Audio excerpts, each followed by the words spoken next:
I think I'll have to make a video recording for my friend. I have this genius friend from Nigeria. He's in Nigeria. So once we talk, very smart dude. We have been friends for some years now. We have a way of charging each other, growing together. So this morning he called me and we started talking. He was asking me questions, basically on awakening, a more like looking up to me to tap knowledge.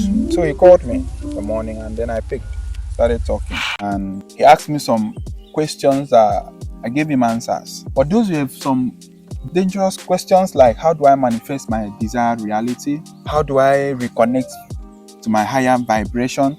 How do I do this? How do I tap to this kind of frequency? How do I operate on this kind of dimensions and all of that? So contextually, I started explaining, breaking it into details, these things. And just like a newborn baby that wants to walk, and a newborn baby is struggling to walk, he will first try to walk and then he will fall. When you are driving car for the first time, you have higher chances of hitting the car or scratching the car, because at that level you are driving with fear. You are still your new self, which is a professional driver, is battling with your old self, who is ignorant of driving a car. So when you are transiting, there are bound to be some errors and some mistakes. Those mistakes, you literally create them. Okay, back to this my guy, Lord Zahavi. That's his name. Back to this my guy. I might send this video to him. After getting this knowledge, one thing about awakening is just understanding of things that you never knew. The more knowledge you gather, the more you can use those knowledge to navigate, to make decisions, to be able to make your life easier.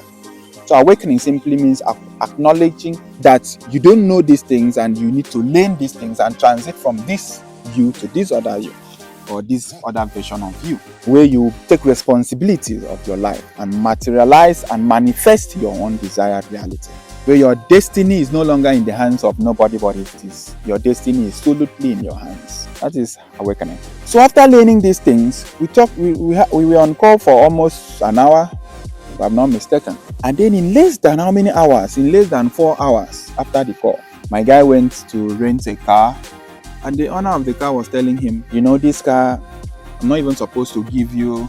I have some things I need to fix in the tires and all of that. But no problem, take it. He said he promised the guy I will be driving it. I'll be very gentle with the car, Then he drove out. Being that this is not his car, this is an awakening. He's an awakened brother that is trying to manifest his own reality. He drove the car, trying to get stuffs for his mom, trying to make a U-turn. A trailer came. We did video call. We could literally see, when I was doing my video, I was on a video recording when he called repeatedly, so I had to end the video and then I called him. So he was panting, vegetating. I feel like committing suicide. Why is suicide thoughts coming to my mind? I smiled. I said, calm down first. Mind the kind of words you're saying. So he laughed. So I tried to cheer him up a little, try to calm him. Okay, calm down, take a beat. Where are you? What happened? And then he showed me, we switched the camera of the phone, showed me a video where it showed me the live call video, showed me the back of the car where the trailer smashed, the back windscreen broken. And immediately it dawned on me that this guy has manifested an undesired reality. He has went to use what he learned to manifest in a negative way. Yes, sir. You might wonder, why is it that the negative one comes so fast? Yes. The only difference between manifesting your reality is time. What is stopping you from manifesting your reality is time. If you have already imagining it in your mind, you have already created it. All what that is remaining is time and consent to the physical realm. Once you give consent to the physical realm, time, it just takes time for it to materialize. It will exist. So the same energy that you can use in manifesting negative energy or negative reality, you can use the same frequency to manifest your desired reality. That is what we don't know. You keep complaining that bad things are happening in your life, but you literally create those bad things. Okay, let's use this, my friend's son. How did he create this thing? Driving that car, mind you, number one, it is not his car, so he's trying to be more careful. Fear. You guys underestimate the power of fear. Fear literally attracts things to happen. Fear mandates things to happen. Yes, sir. You having fear of what you think in your mind is you giving consent here, because when you are scared, you are not scared not just in your mind. You are scared in your physical realm that you are existing here. Yes, sir. When you're scared of something, the fear is not just in your head. You notice that even your hand will be shaking. You notice that even your voice will be breaking. So when it happens in the physical realm, it means that you have given consent for what that is in your mind to actualize here. That is the power of fear. The reason why you think of something without manifesting it is because you have not given the physical consent for it to materialize. For example, if you imagine $1 million sitting in your account, it can happen. The only reason why it's not happening is because in this physical realm, you have not given that consent for it to happen. So if you give consent, 100 million will happen in your account. You have not given consent physically.